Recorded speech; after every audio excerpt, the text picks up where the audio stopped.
life worth living is a life with meaning. I'll do what I love till my heart stops beating. I'm feeding this demon. Got a taste, can't erase bitterness in my face. Work a job every day till your dreams fade away. Like a card, never change, play the game that we say. I need a break.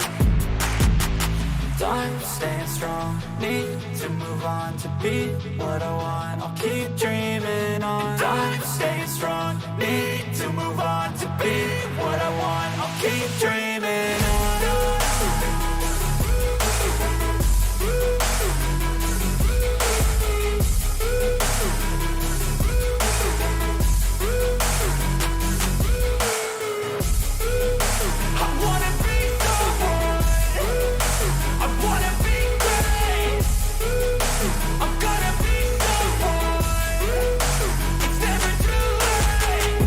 Face on when I chase like that. Yeah, I play so strong with a knife in the back. I'ma swing home run like a baseball bat. Gonna see me rise, you can hate on that. I don't play both sides, doing me no cap. I'ma ride or die for my dreams on tap. I'ma fly real high, you ain't see me slack. No, it's not how you fall, it's how you get right back up. That's how you get tough. Calluses on my hands so rough, yeah, I call your bluff. I'm not the one, mess with me and come out with none. Cause I'm so done, you had your fun. And now you're gonna face down the barrel of the gun. Cause I got a full clip with your name on it. But I'ma let you slide cause you ain't worth it.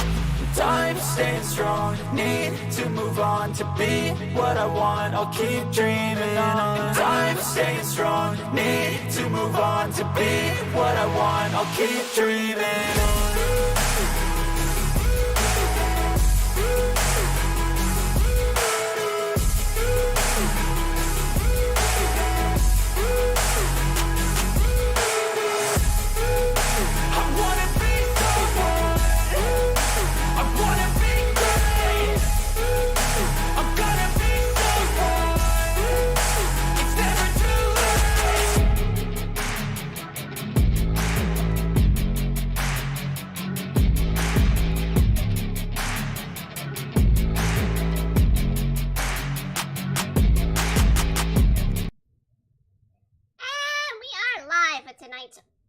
Storytime stream. We are here to do this each and every Thursday. We do these as per request, or sometimes we do them by original stories.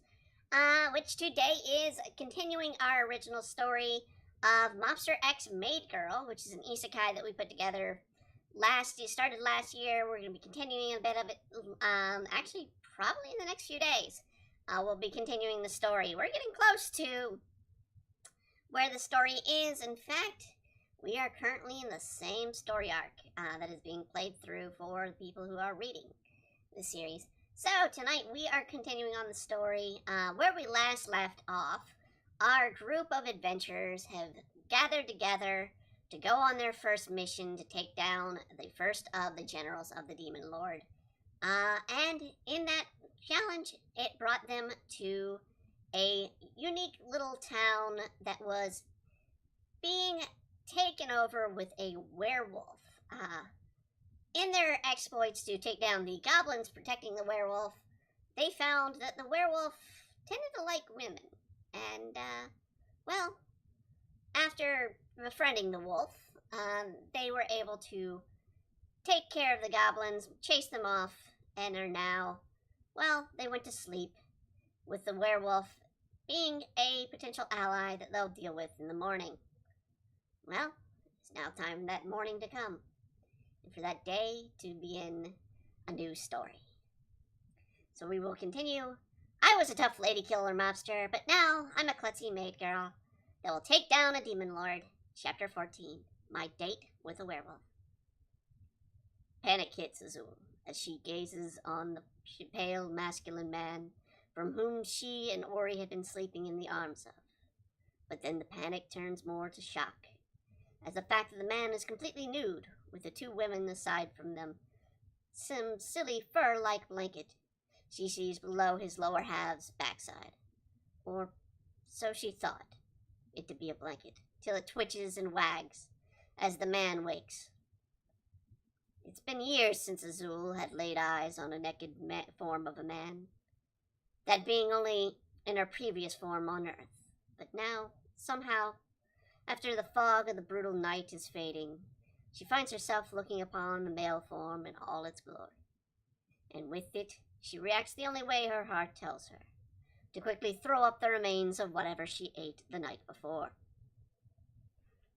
By no means could Azulle say that this naked man looked horrific. No, she thought to herself that surely some girls, maybe Ori, who laid still, sleeping on the opposing side of the man, would have found this man attractive. But for Azulle, she was still a man. Wasn't she? Why don't you just fuck him already, if you're going to stare at him like that long, Ida? Teases the oddly awake slime form of Francoise. What? No! Azulle confusedly tries to put her thoughts together. Sure rode me hard last night, servant girl. The man grumbles as he begins to awake, causing Azulle's face to turn red. No, we did. Azulle continues to look panicked and turns to long-form time slime friend and back the man, getting redder and redder by each glance. Guess your womanly urges finally kicked in. Maybe you are, Edo slut. I mean, you first got your sword guy following you, and now bumping boots with a hunk of a man? Francoise states slyly. Your slime friend, always this talkative at night, girl. The man says, freeing his arm from around the sleeping Ori, and reaching to hug his free one around Azulle's shoulders. But she backs away from his touch. The man looks puzzled. What's the matter? I thought your brother told me you were fine if I helped you all. This made Azulle snap from confusion to rage. Her brother did this to her. Surely her brother Gil was the pervert in his own ways, often trying to peep on her, stealing her clothes, and forcing her to go around naked through the castle. But now that they were finally outside the castle's walls, he sold her into prostitution? If such was true, then Azulle was sure to end the journey of a hero before breakfast. He did what? She screamed, walking out into the sleeping members of the camp, causing Kawa, who was deeply sleeping in the tree, come crashing down to the ground. While awake, Eve comes to rushing over, and a small basket of greens and eggs was gathering. What's the matter, Azulle? Eve asks, looking puzzled, then embarrassed at the naked form of the man. Man, that was a rough night, Azulle. Can't you keep it down for the rest of us? Grumbles Gil from his tent. What's the matter, my lovely maid? Asks Cabbage upon seeing the man begins to look stern, and he gets wobbly on his feet, reaching for his sword. Who is this man? Is he attacking you? Attacking her? No. The fancy guy said I could have her, the naked man proclaimed to Azulle, backing away, and Cabbage moving closer as he pulls his sword from his sheath. To take the innocence of such a young beauty's while they sleep is unforgivable.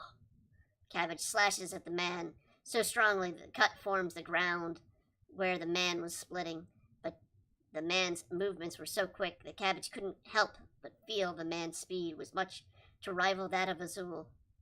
Still, Cabbage tries again, yet again the man dodges the strike, which slices a tree.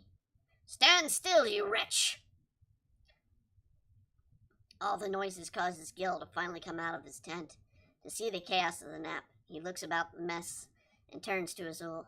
Well, you made this mess. So, I'll leave it to you to clean it up and get us breakfast. Azulle's mouth dropped in shock at her brother's orders. How is this mess my doing? You invited them both. And how is this guy my... You wanted a pet werewolf. You have one. You can't be a wolf all the time, Azulle thinks, over the reaction of the issue, before her realizes the man was indeed the werewolf, Alabaster. Alabaster? Azulle questions, confirming her thoughts with Alabaster running through his head, and smiling. She knew her brother was right. The werewolf? Cabbage questions as he prepares to strike again. This man is the werewolf you all brought back? Of course. He is a rotten monster, Kawa complains, climbing back up the tree where they were sleeping in, only to find Alabaster under wagging his silver tail, and his ears perk up. Stay away from me! But you smell good! Even out of the wolf form, I can sense it! Suddenly, Alabaster is yanked by his hair by Azulle. Come along, Fido. Eve, can you check on Ori's wounds for me while the two of us go shopping? Eve nods and Alabaster looks happy with the pain Azulle puts on him in order to follow her. But the couple is soon joined by Cabbage. A gentleman won't let a woman be alone with such a beast. Azulle sighs, but figures it's too early in the fight with the swordsman over who is in better shape to be able to handle themselves with the werewolf. And then there was the fear she may need another person to deal with the townsfolk. So knowing Cabbage's charismatic nature, she felt she could have been in worse shape if instead her brother or Ori, who had natural ability to confuse people with their presence. Despite the group's early loud start of the day, the two guys remained mostly silent as Azulle led them to town. The noise, however, picked up quickly when they arrived to the strange welcome from several of the women in the town. It was soon Azulle felt like the odd one out, as the women surrounded the two handsome men, some of which were carrying food as gifts to Alabaster. Alabaster, I missed you last night, screamed one woman. You hag, he was hunting for me, another states, throwing tomatoes at her. But Azulle doesn't waste a chance in dashing to collect the thrown food. The other woman begins to toss at one another. It wasn't too long that they stopped throwing the fruits and veggies and turned to throwing something that Azulle finds a bit easier to collect, but far less desired, with the throwing of punches. As the fury turned to repeat of the fight of the night before, Azulle suddenly was grabbed and leaped out from the battle by Alabaster. Hey, no fair! Alabaster took that girl! We still have a tasty dish here, one woman shouts. Ladies, I have a duty. Hey, watch those hands! Cabbage states, trying to delicately make his way out of the crowd. Alabaster takes his prize and runs quickly through the town, and Azulle once again finds the whole matter embarrassing. And this time, she has had enough. She takes the moment she can to push her foot off of Alabaster's leg and leaps from his arms. And it wasn't long before Alabaster took notice. Where are you going, my sweet servant? Look, you guys can fight over the love of a woman all day long for eye care. But as a man, I'm not going to be some eye candy trophy, Azulle states, not thinking about the slip of her words. But as Alabaster caught it. You're a man. You don't smell like a man, and you hide it well. I wouldn't have taken you as a Fuda. And then again, Azulle is caught by surprise by the words of the Wolfman, this time using a word she recognized as a strange Japanese slang she remembered in passing. You aren't from this world, are you? Asks Azulle. Suddenly, in eager speed and urgency of the Wolfman crashes to a halt. You can tell? Yeah. Well, you tried to hide it well, but I guess you can't take it from someone who also isn't from this world. Hide it from someone who isn't from this world. The wolf turns and looks and shocks his face at the young maid girl. So I'm not alone, after all. Alabaster looks over and begins to laugh. Figures this game-like world is too strange to be made for me. But after spending almost a quarter century in this crazy planet, without knowing of anyone from a distant world, I guess I gave up on hoping of finding anyone else, let alone one as cute and sexy as you. The Wolfman's words shock Azulle and she turns beet red. I told you I'm a guy! Yeah? And so are you one now? No. But this is all new to me, okay? Don't think just because I'm a girl now, that means I'm weak and will fall for some naked Azulle looks down and turns away. And you really should find some pants or something, you beastly pervert. Alabaster scratches his head and laughs. Oh yeah, I think I stashed some around here somewhere. Alabaster leaps over to a beat-up old farmhouse, where an old man with a limp comes out. So, where you been last night, boy? Figured you're crashing in the barn like usual. The old man looks at Azulle. Ah, so you got lucky. About time. But then I guess it couldn't be helped with a curse on this town. You certainly didn't get lucky, Azulle shouts at the old man. Yeah? Sorry, old Marbo, she's right. Alabaster says, digging in a pile of junk like a dog. Couldn't break the town's curse yet, but I'm still working on it. General Lust promised me she'd help me break the curse. And since this girl and her friends are out to face Lust as well, then I can go with them and get the curse lifted from her as well. Wait, there's a curse on this town? Yeah, my dear. Sadly, we townsfolk are cursed quite dearly. Why, Alabaster here is the only victim of the curse that maintained his own sense of consciousness. Now, each of those who remain to know never go out into the night. But my friends and I were out last night. Nothing happened to us, Azulle asked, puzzled. That's because you all have yet to fall under the town's curse. But I wouldn't say that to stay much longer. We townsfolk haven't found the exact source of how one gets cursed, but we feel it comes from something we ate or drank. Then when exposed to the moon's light within the forest, one starts to change and become... A werewolf? Azulle interrupts. Werewolf? Not really. Only Alabaster did. And we think it's due to his natural wolfen heritage, to his beastman form. The old man explains as Alabaster leaps off his pile with the mud-covered backpack and the shredded pants held on by a rope. The cursed transformations, those exposed into monsters, yes. Werewolves, no. Which is why I'm unique. I fell to the curse early on when it was discovered. I was, well, let's say I was just finished up on a great night of passion with my lover. And when I caught in the moonlight, we both changed. I don't remember much after I first changed, but I remember trying to chase her in a new form deep into the mountains. The two of us were drawn in that direction. But when the dawn came, we still had yet to reach the mountains. I changed back to my current form, but she did not. She carried on following the path to the mountains. I tried to stop her, but her new form was stronger than I was, and she attacked me, leaving me for dead.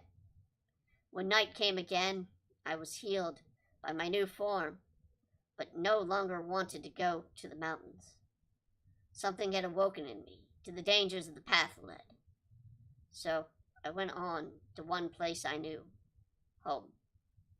Alabaster waves his hand at the worn-down building, and part of it collapses as he does.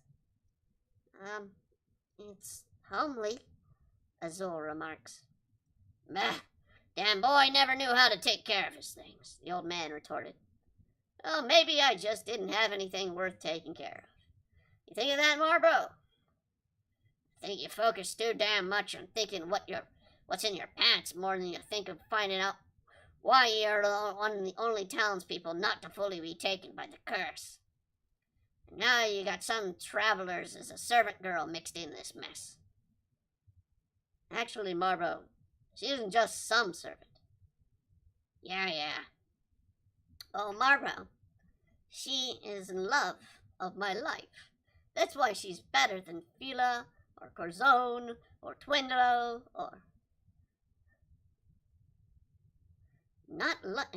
It's not like that, Azulle sighs with relief as Alabaster's denial of his love for her.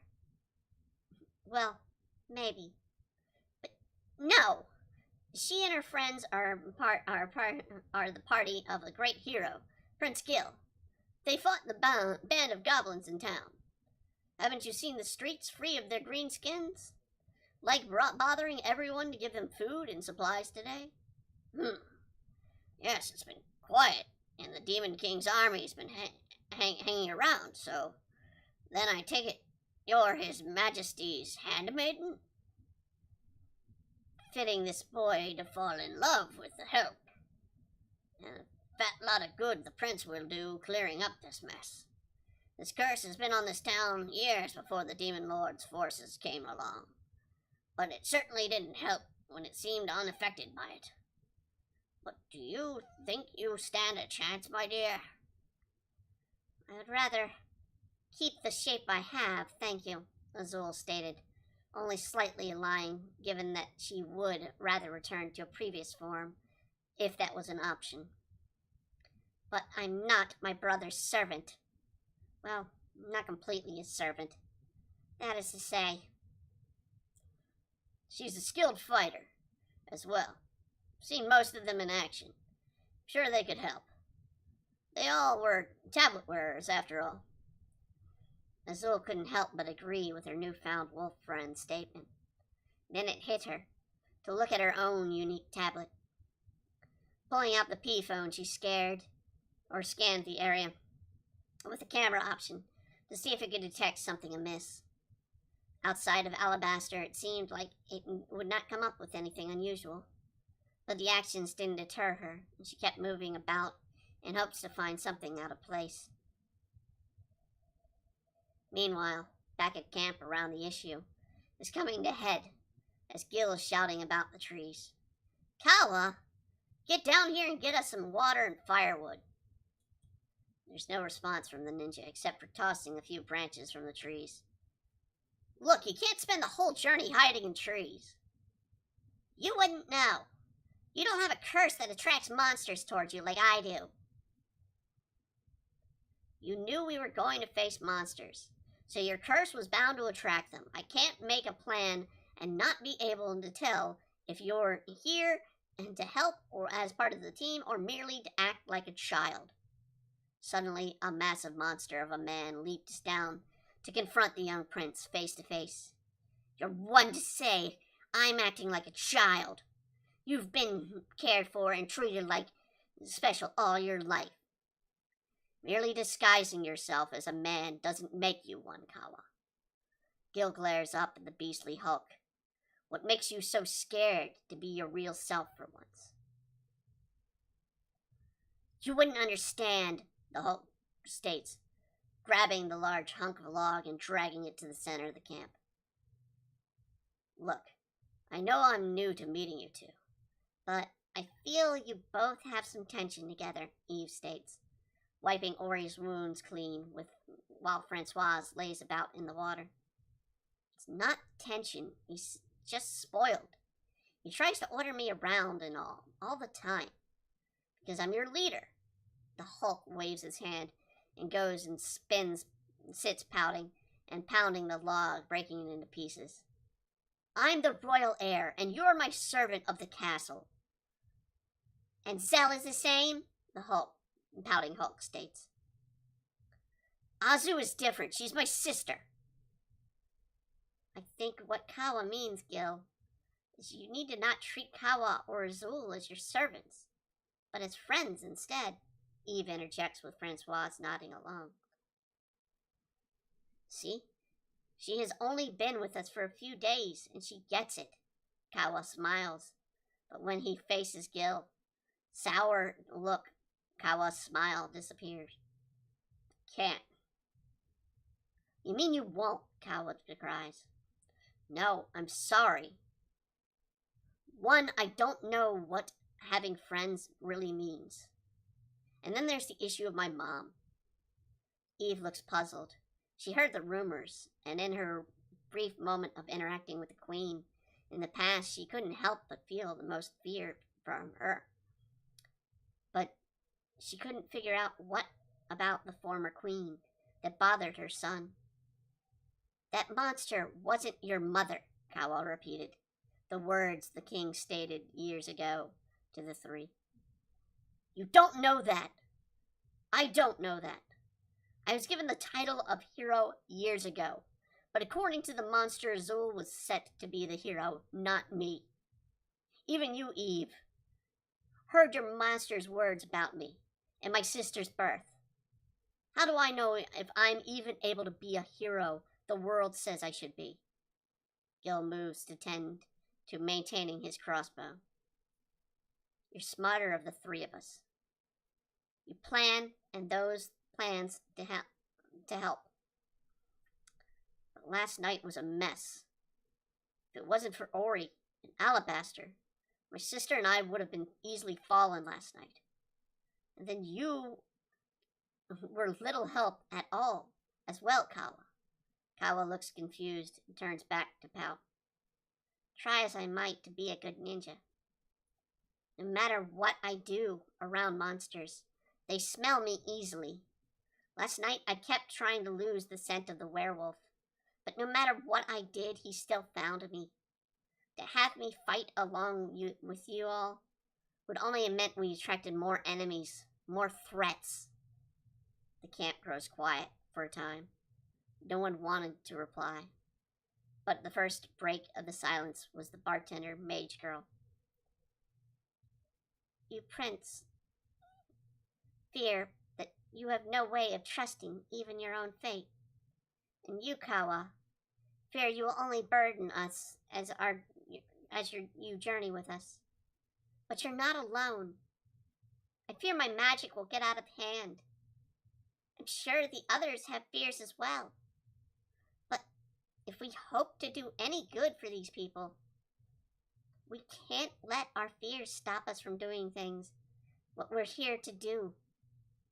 We are, as friends, have to rely on each other. That's why we're a team, is it not? She's right. I know I could try to stay and fight with you all. I will do my best to not run from a fight again, okay? Yeah. I guess I could do some work around here as well. Gil rubs his head and looks about and grabs a bucket. I'll go gather some water to fix tea if you get the fire back up and going. Okay, Kawa? Sure thing, Your Highness. Peace descends on the camp for now. Well, things begin to get a bit more heated in town. Cabbage, now covered in lipstick marks and carrying loads of food, is finally catching up to Azulle and Alabaster. Azulle still using her p-phone to try and figure something out of the norm about the town. What have you done with her? What have you done with her? Cabbage states, trying to manage a clump of greens blocking his view from the two. Nothing. She just suddenly got obsessed with her cell phone, Alabaster proclaimed, deciding it better to get off of the swordsman's bad side by grabbing some heavy load and tossing it in his mud-covered bag. What's a cell phone? Asked the oddly puzzled Cabbage.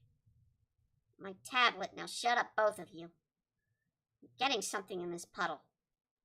Azulle used her tablet's camera to look seemingly at the normal puddle of water, but within the confines of her device, something was appearing that didn't appear outside of the phone. The vague light halo of a heavy heavenly body, but it wasn't any of the three suns of this world. No, it was a red moon, which was clearly odd to Azulle because in all her time on this world, the only moons she ever saw were the black one, which the scholars would believe would be the planet's former core, that had burst free from the world when it split, or the fainter green moon, which is said to be the home of the great forest from which the elves derived. A red moon in reflection of the water. Well, Helvin had a red moon. I'm sure you remember it, Alabaster stated to Azulle, but the two looked puzzled. Helvin? Yes, I mean, you do come from Helvin, right?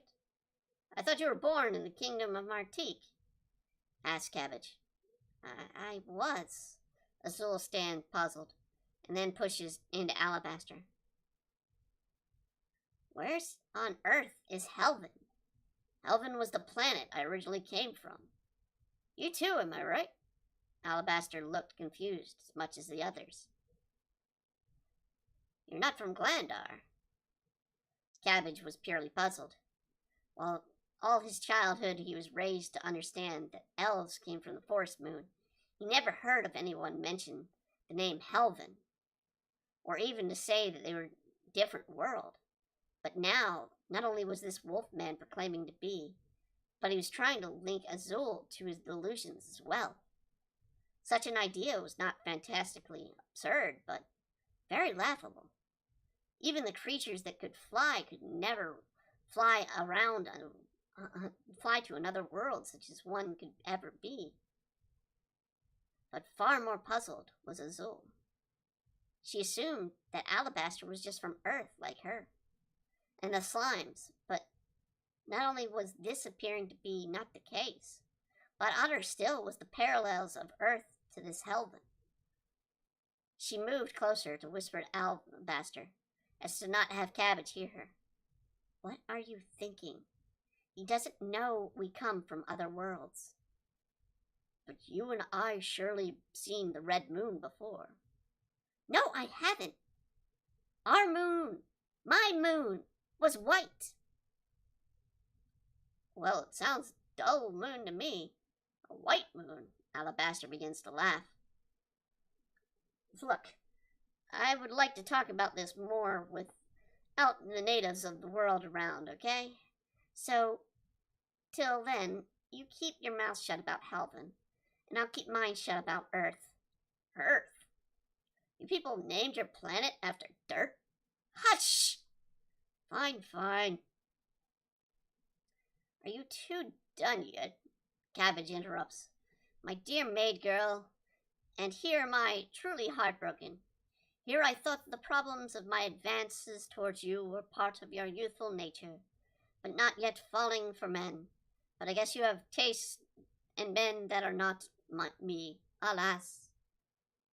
I don't have taste in either of you. Get it straight. It's because she was a man, Alabaster states with shock of both Cabbage and Azulle. You were a man? Is that a curse then? Crying out loud, Alabaster. No, I am not a man. It's a long story, okay? But fine. Since some canine can't keep his muzzle shut. Cat food? Yes. Neither he nor I are from this world. Azulle turns and shouts at Alabaster. Happy now? But you were born in Martique. I thought the story of you and your brother's birth. My current body was born there, yes, but my soul was not. Cabbage looks dumbfounded. Not only did he just find out the one of the girls he was courting wasn't a woman at some point, but she wasn't from this world. Mine was born in Adrian Woods, to the east of here, Alabaster added, only furthering confusing the swordsman. Does your brother know you are a man from another world? Cabbage asks, trying to clear things up. I don't know. Look, since we're being honest here, on this world, I'm on this world for one reason. It's to kick that everlasting ass of this man called Issei. The only other ones I know of this world, was the slimes that I have with us and Ori. So Ori is a man from another world as well? Cabbage very words of thoughts seem to be collapsing in on each other as he tries to make sense of it. No, Ori is a goddess. She's one to be set to be my spiritual guide, as sorts to beat this Issei guy. I don't even really know where she comes from. And after the beatdown both Issei and Queen gave me 10 years ago, I don't even know if I'm strong enough to beat him or any of the Demon Lord's men. Heck, after last night, I seriously doubt any of us are ready. Azulle begins to tear up, but sees Cabbage holding out a handkerchief. You say we were born a man, but I can tell those tears say otherwise. I understand your frustration with what you two have told me. Only confuses me, but I still will not say you are whom your mind tells you you were. Cabbage stops and tries to think through what he just was trying to make sure it made sense to him. I will just have to get to know the real you as we travel. And in turn, you will get to know the real me, okay? Yeah, sure, Catalan. It's Cabbage. Oh, right. So back to the problem at hand. Do either of you know why a red moon shows in the reflection of the puddle? Well, my grandmother told me stories of magic, of curses, when I was a boy, saying even if ever you needed to see a curse, you reflect its reflection, Cabbage states. So what you're saying is this puddle is cursed, Alabaster retorts. No, but if you wanted to curse a town, you wouldn't waste time on the people or the animals. You would curse what they all needed. Azulle tries to think about the reasoning. The town's water has a curse on it. Is that what's causing them to change? Alabaster asks. Maybe. In part. I think it'd be best if we go back to camp and woke Ori. She could use her goddess powers to detect if we needed if this is indeed the issue. Till then, Cowgage, you and I can't drink any of the water of this town. We also need to make sure the rest of the team does the same, Azulle states, trying to run back to camp as soon the two men run with her. But by that time they arrive, and they note it's already too late, as they took a look on at Eve, Gil, and Kawa drinking tea made from the water of the town. Chapter end. So, yeah, this is the chapter 14. We got the Alabaster story.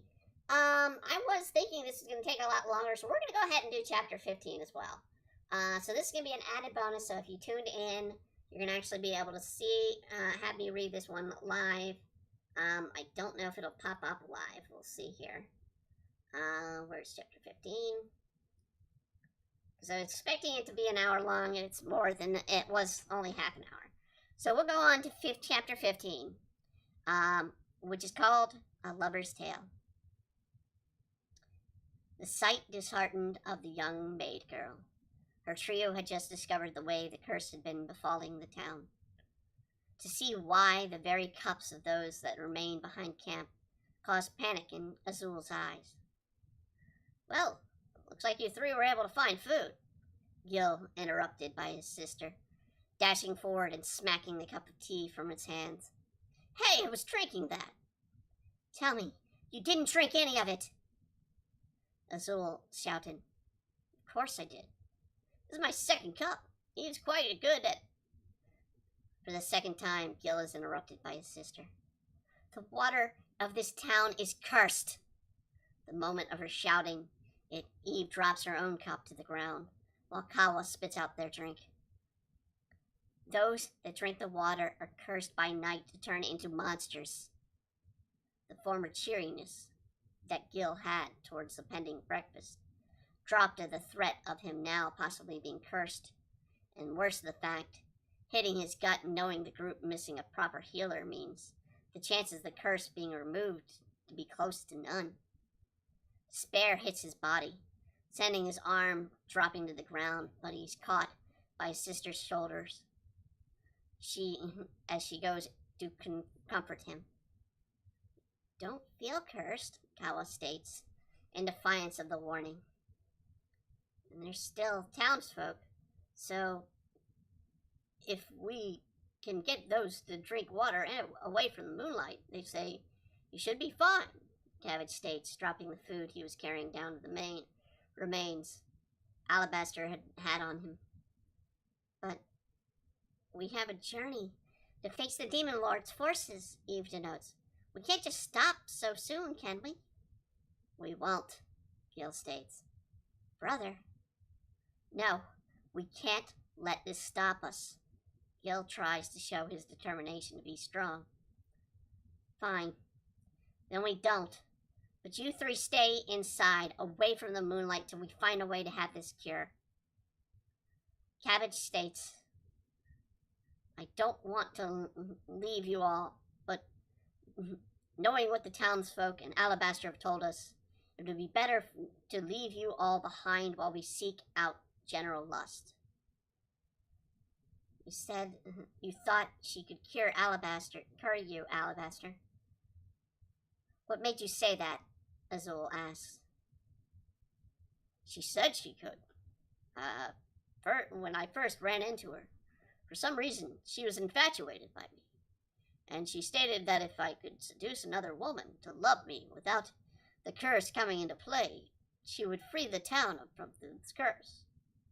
Hearing the words, Alabaster makes Azulle feel used. To be the target of the wolfman's affections, only to break the curse.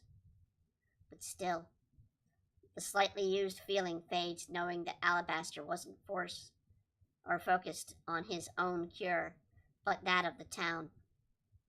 Clearly her own confusion with the blossoming womanhood being targeted by two men is just as she had left the safety of her home. Now the curse was affecting others, she knew. She had no choice but to work with the two men as a team. She just wished she had a second person to help her. Then she sees Ori is still sleeping from her wounds and the slimes moving about. Did you give Ori anything to drink? No, we were waiting to mix something together for her to eat as well. Eve notes. Azulle sees Cabbage going to say something, and she glares at the swordsman in a way to make him fall silent. Alabaster, do you think you can find a place for my teammates to stay indoors, away from the moonlight? She recalls that Alabaster's own home wasn't fitting protection, not only from the elements, but she hoped the wolfman knew of a place to protect those cursed. I'll work on getting Ori back on her feet. Cabbage? Hey, last I checked, it's day, Zell, Kawa shouts. Till night, we're not useless, so I will do all my best to scout out the mountains, Kawa states, Gil, who nodded in agreement. I guess I'll get to work on some food and try to avoid the water in it so we aren't working on empty stomachs. And I can help Lady Darkhold with Ori, Eve states. Good. Then everyone has something to do, Gil states, as Cabbage coughs and Kawa glares at Gil. Fine. What can I do to help? Her brother offering to help and to aid. To her surprises, Azulle. If you and Coatrack will go and gather herbs and fruit, they'll help with the medicine and alternatives to water. Any alcohol you can have will help too, Azulle responds, with Eve nodding in the choice. The four disperse with a limited time, and Azulle quickly turns her attention to Ori. She removes the bandages she had put on the bardic goddess, the wounds that had mostly closed from the healing magic, and the sight of Ori still sleeping started to puzzle the girl. Having been trained by her medically inclined mother, Azulle was puzzled at what kept the goddess asleep. The blood loss wasn't as bad as she thought it could be, and she had no sign of fever, so why? And then she saw Ori twitch and go to roll over, and the thought ran through her head of what she knew the goddess, and she did the one thing she could. She slapped the goddess awake. Seriously, you had me worried. You were sleeping in? Hi-ho, Miss Darkhold. Why did you make me worry so much? Azulle responded with tears in her eyes, to which Ori looked puzzled. Huh? I couldn't decide if waking up with the rest of you was a good thing or a bad thing, since the water was cursed, Ori responds.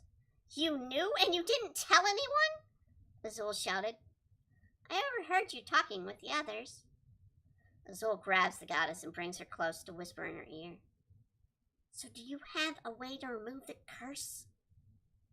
I can try, but I need to have it to test it on something, and we need to remove the cursed water completely from a victim. You mean we have to dehydrate people to save them? Azulle questions. It only has to be one victim, but they have to be feeling the full effects of the curse. Look, I assume you may have feelings for everyone, but you have to keep focused on the task here. If it means using one of your friends to save the town, you must be willing to make that sacrifice. Azulle's face turns a deep shade of white. The last thing she was willing to do was make any of the team a test subject. What if we could find another test subject? Azulle states. The plan is put underway. But by that evening, the sun had begun to set. The trio was put inside an abandoned home that Alabaster had claimed once belonged to a former girlfriend. They got turned by a curse. Noir decided to stay behind and watch over Gil, from whom the years he had bonded with, and more than Azulle, who could actually understand him. Zell, from the looks of things, the path to the mountain had several camps of goblins, like the night before, but they seemed to avoid one spot of mossy ground ahead of the ridge line. If you're looking for the best way to go deeper in the lines, then that is the spot to go. Listen, we'll stay here despite me hating the idea, Azulle. But you watch yourselves out there, Gil states to his sister, as in turn she hands him a small collection of medicines she had made through the day. We will. Just play it safe yourselves, okay? We will find a cure and return as soon as we can. Gil takes his sister's hand and pulls her in to whisper in her ear. Make sure you stay safe from your team as well as the monsters. I don't want to go back to Dad as an uncle to a bunch of puppies, okay? Azulle turns red and goes on to hit her brother, but he grabs her attack and pushes her back, smiling. Yeah, I can say the same to you, she glares at her brother and Eve, who is shyly hiding in the darkest corner with Noir. The words cause Gil to shrink a bit in his own defense. Just stay away from the windows, okay? And we'll see you soon. The team leaves and gets to just outside the town before they have to stop again. This time only briefly, as the night hits and the tearing and crackling of bone begins.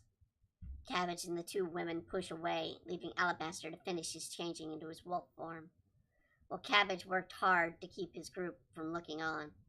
The odd noises did entice Azulle to look back and see the pale silver-haired man turn into the giant black beast from the night before, drool escaping the growling muzzle and teeth. Cabbage at one point yanks Azulle to turn away, but not before Francois catches things. Someone likes the tall, dark beast man, huh? Oh, shut up! Now that I know you can understand that one. I can't help but wonder what you two are saying about me, Cabbage states, with a little smile. Nothing, Cartwheel. Azulle again, turning, blushing away from only to come face to muzzle of Alabaster, snarling, with a crazed look in his eyes. Soon he quickly grabs the maid girl's arm and yanks it hard. Cabbage quickly grabs his blade and slashes at the wolf. Yet the wolf is quicker than taking his beloved prey and dashing ahead of the party towards the mountain range. Alabaster, let me down! But the wolf doesn't respond to the maid girl. She begins to worry more as she sees the wolf's crazed look. Alabaster! She's twisted her body, trying to free herself from the constant movements of the wolf, and the speed found her trapped. Alabaster, you keep this up, and I'll hate you! The words finally hit the wolf, and he slows and stops and lowers the maid girl. Wiping his eyes, he sighed. I'm sorry. When I first change, I find the beast takes over. And then I heard the wind of the mountain. gasping of air, Cabbage still holding his sword. A likely story. Step away from her, Lady Darkhold. You can't be trusted. Ori behind him nods in agreement. No. And before you say it, Fran, it's not because I have a thing for him. Alabaster is a good soul, and from what we've been told, there's something magical going on in the mountains. After all, every cursed person ends up going that way. She has a point, Ori adds. There's a strange element of the wind coming off the mountain. You're hearing this as well, Miss Ori? Asks the puzzled Cabbage, looking at Azulle, who shakes her head in reply that she doesn't hear things either. Do you remember what the wind told you, Alabaster? Azulle looks at the large black beast. Not really. But it did say something about bringing a young maiden to them. Or something like that. Alabaster rubbed his head and tried to listen again. But now it's different. I hear it calling me in a different tone. Azulle pulls out her broom and throws the wired microphone they picked up to Ori. Here. Since that bard guy used it, I think it might help you out. So here. Ori looks at the strange, out-of-place tool and swings it about, moving it smoothly with no effort in her hands. As Ori catches it, Alabaster begins to sniff the air. Strange. There are odd smells in the air, too. I oddly remember. Azulle goes to grab her bag and make sure Francois is secure in her place in the fear of the impending threat, but finds her bag oddly light and empty. Fran? One smell is close, I think, but it's mixed. Yet I remember something from it. Azulle starts to look around for her missing friend. Fran, where are you? What's the matter, Miss Darkhold? Francois is missing. She was with me before Alabaster changed. Azulle looks worried about the fact that her good friend went missing. We have to worry more about the scent I smell, Alabaster says. One is really close, but it's such a mixture of smells it's hard to tell where. And the others? Cabbage says, holding his blade, turning to face the opposite direction of Alabaster. The other two are near the town. Sadly, one is easy to tell the direction. It reeks of rotten flesh. But it's also Gundarius. I remember a girl I once dated smelling that way. Wait, back in town? Has monsters other than goblins ever attacked at night before? Cabbage asks. I fear fate is lining up, that others are in to face that threat, Ori states in a panic, and hits the team, excluding Azulle, who is already freaking out, looking for Francois. It's just a slime. She could be... Cabbage starts to state, but Azulle interrupts the swordsman. She's not just a slime. She's my friend. Ori tries to calm things down. The slime is her former childhood friend. Miss Darkhold is close to Kawa and Gil. None of them is as close as Francois is. Cabbage looks down and sighs and begins to move to help Azulle, but trips and flips in an odd way as the ground below him begins to move about.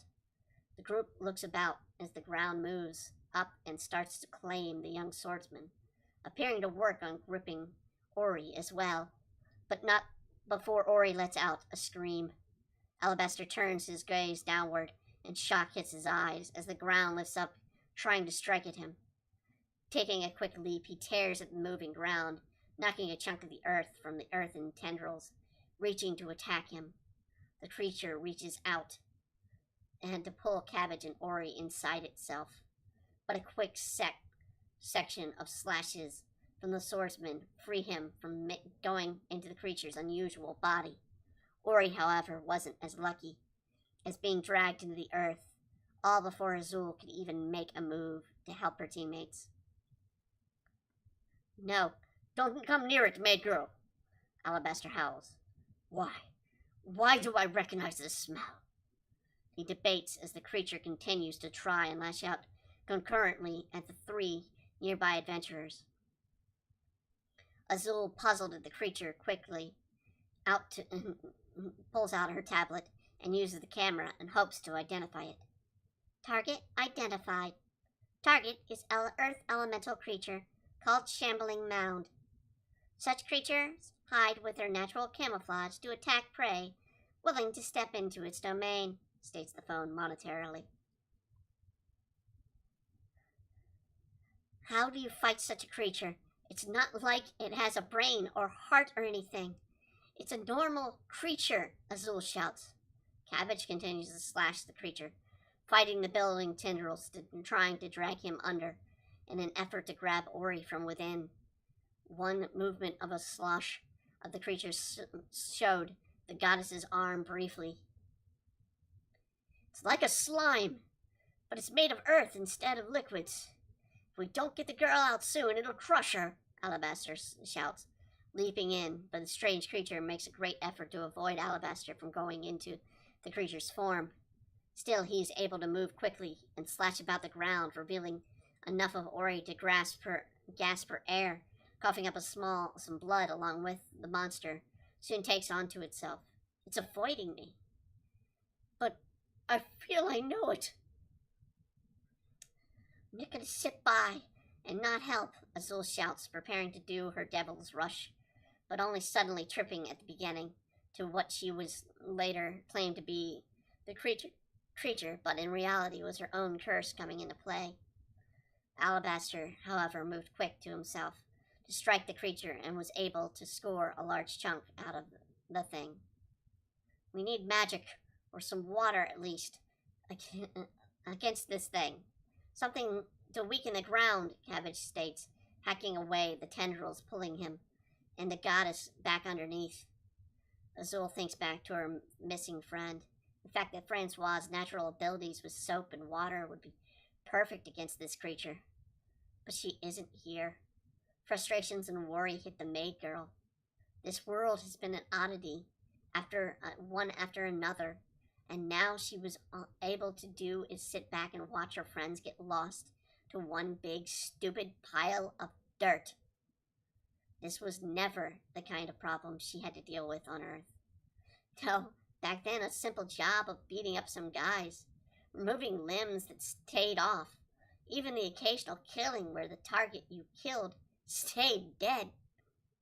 This world was something new in every corner, at every turn. Yet she was letting it beat her.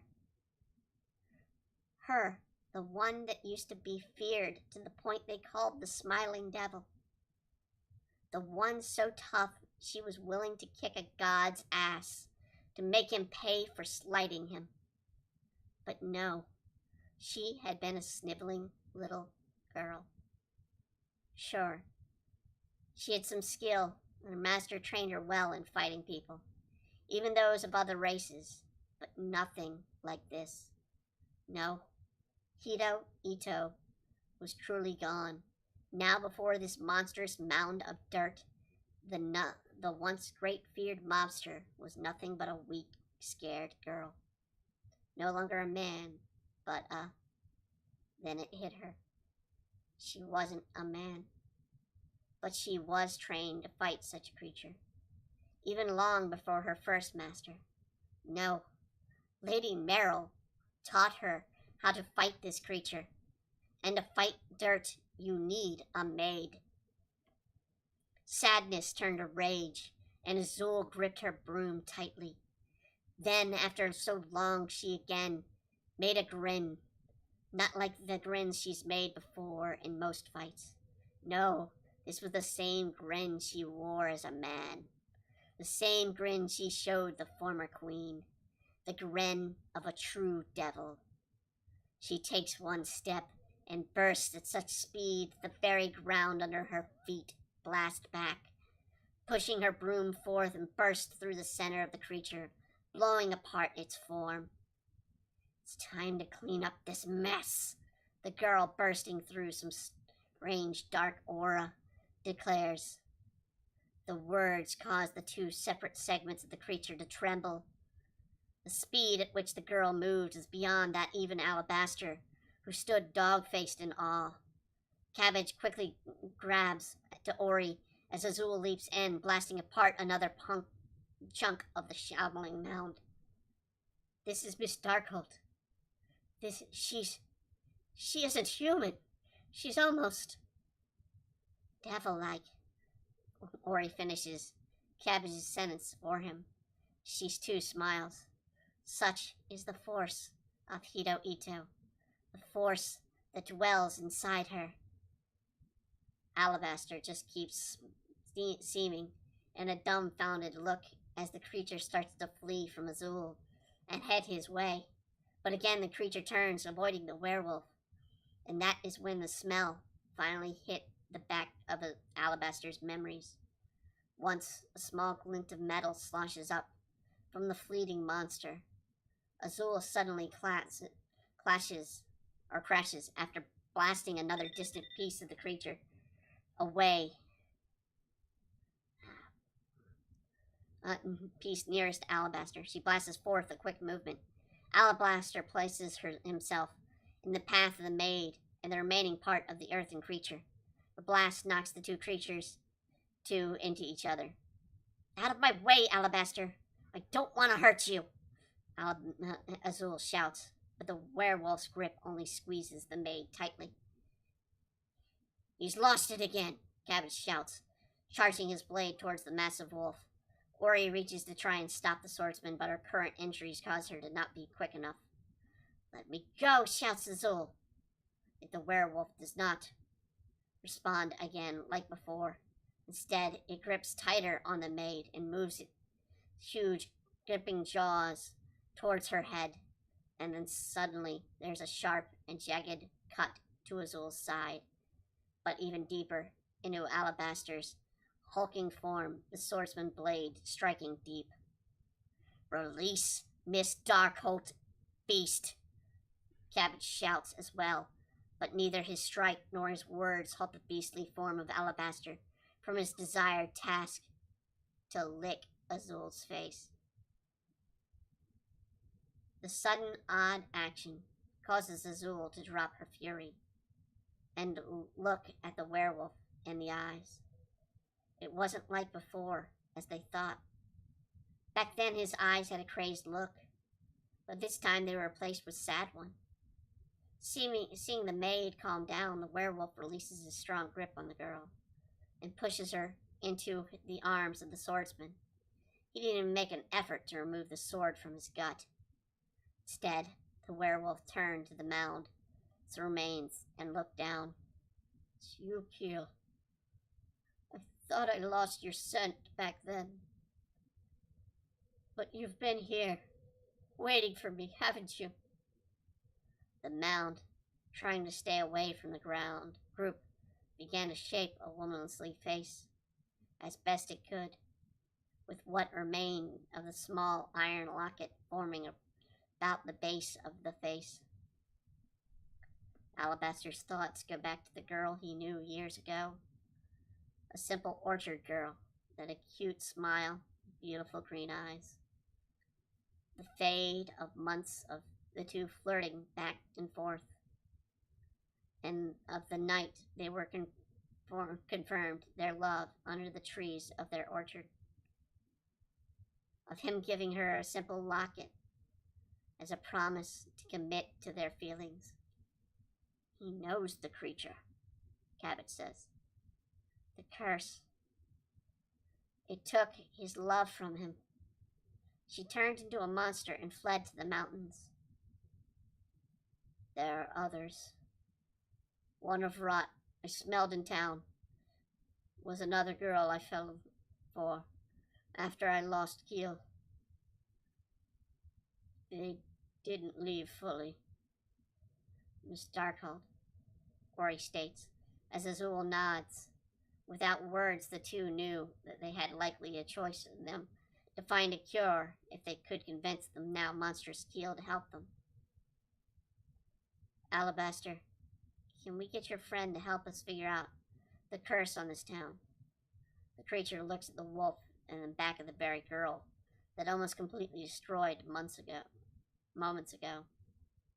I'm sorry, my dear lovely maid. Well, I love the idea of you beating me and treating me like a dog. I can't let you hurt her. I can't let you hurt my Keel. The wolf leans down, almost protected now, of the merely partially humanoid form of the creature. Azulle holds out her tablet again to look at the creature. I promise we won't hurt her anymore. As long as she doesn't hurt us, we'll be happy to figure out a cure for her, if she'll let us. And if she can talk in some way, I might even be able to understand her. Alabaster looks back at the creature. That was his first love. A small point of moisture appears up from her face. She nods at the group, bringing a small sigh of relief. Well, P-Phone, you think you can translate for this girl for me? Unit is a multitude of over 576,891,037 set languages, including many Terran dialects that other creatures like this have spoken. But alas, this creature's damage is too severe to speak at this time. Okay, so Ori and I will heal her. Normal healing magic such as you and the pop idol identify as Ori is not suitable to heal this creature, the phone replies. You mean she's dying? Alabaster says sorrowfully. Yes. This unit understands that creature. Shut up! Alabaster shouts. Her name was Keel. Fury and frustration hits the werewolf's face as he turns to look at Azulle. You did this! You attacked her! Your attacks hurt her! The wolf snarls. All I ever wanted to do was protect her. Take on anyone that threatened her. But you... She did what she had to. My and Ori's lives were at risk. Even you were lashing out at her before you finally knew who she was. You yourself are to blame. Kavix moves in, even without his sword, to defend Azulle. And it struck a hard nerve on Alabaster, who leaps at the swordsman and brings out the claws to strike and tear out the swordsman's throat. And in a swift movement, the claws strike down upon the ground, splitting it, and the grip of the wolf had on Cabbage loosens as the swordman rips out the blade free from the beast. I know I'm right. You know I'm right, Alabaster. Alabaster leaps off the ground, freeing Cabbage to move as he looks back at the ground, or at the group, and then down in the dying, altered form of the woman he loved. Of course, I know that, which is why I hate myself most of all out of this. Tears begin to pour out of the wolf's form as the mound of earth reaches out to makeshift hand, trying to wipe them from the crumbling of their touch.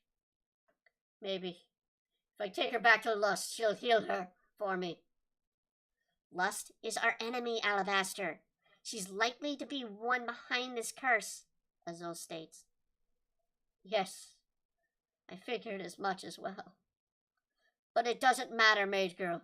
I have to try. I know you've dealt the feelings you may have towards me. And yeah, I may be infatuated. But I don't even know if you've ever felt love in your past life. But in this life, I do love. I love this town. I love you guys. I love Lust. But of all the pales in my love for Keel, she was the first one, the one I wanted to seek out to free this curse. So if there's even a chance Lust can heal her, then I have to go. I'll leave the town's curse to you, 3, to solve. I'm sorry. And I'll leave what I can as a trail for you to follow. Then, when you face Lust, I will do what I can to help you all. The wolf takes his claw and places them on the ground and picks up the mound of earth. That is the remains of his dying love. He grasps the falling locket from the breaking pieces and tosses it to Azulle, who catches it. Consider that my gift for you, my maid girl. Should I fail her after I have time to mourn, I will come to reclaim that from you, and I will teach you what love means to love someone. But if she survives, then I'll proudly return it to you, both.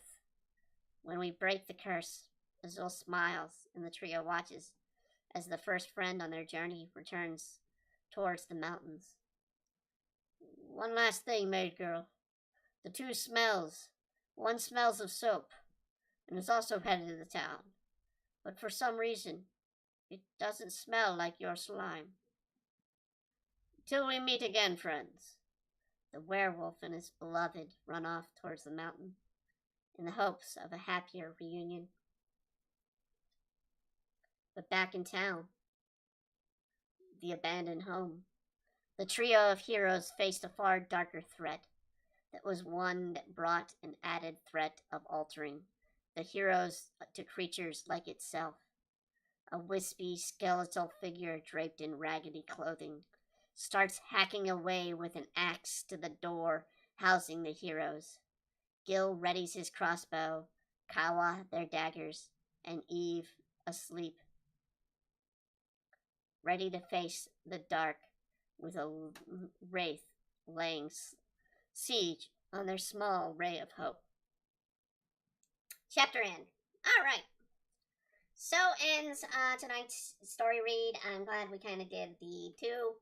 It kind of leads up, and we'll actually definitely get, if we read the next two chapters next time we come to this story, which will be a while. We're going to do a couple things between now and then. When we come back to this story, we'll be getting to the current two chapters, and the third chapter will be, or the new chapter that's going to be coming out, hopefully, is going to be the first chapter after all this sort of night has occurred. Because the events of the night go through these following next two chapters as well, and concludes, and then we go on with the group leaving in the day from there. So, yeah, this is an ongoing story, as we've said before, where the first story arc was going in and dealing with the queen. This time they're dealing with a curse on this town, and the General Lust, who's going to be, and who we've kind of seen already, but we haven't really gotten to do much with. She'll be, if you're going to be tuning into the chapters that get released, she will be playing a much larger role in Chapter 18. Until then, I do want to thank you all for joining in tonight. We will be changing our schedule again. It's going to be kind of returning to normal. So we're going to be doing the 8 p.m. Eastern Standard Time on Sunday. We're actually going to do a 6 p.m. still this weekend, but we're going to do a 6 p.m. till midnight of New Vegas, Fallout New Vegas, and we're going to do something probably on Memorial Day during the day. So we're going to do something special for both those days. As always, please like, comment, and subscribe on these videos. If you have a story you want us to read, a fan fiction, an original story, something like that, you want us to add to the list, we'll be happy to do it.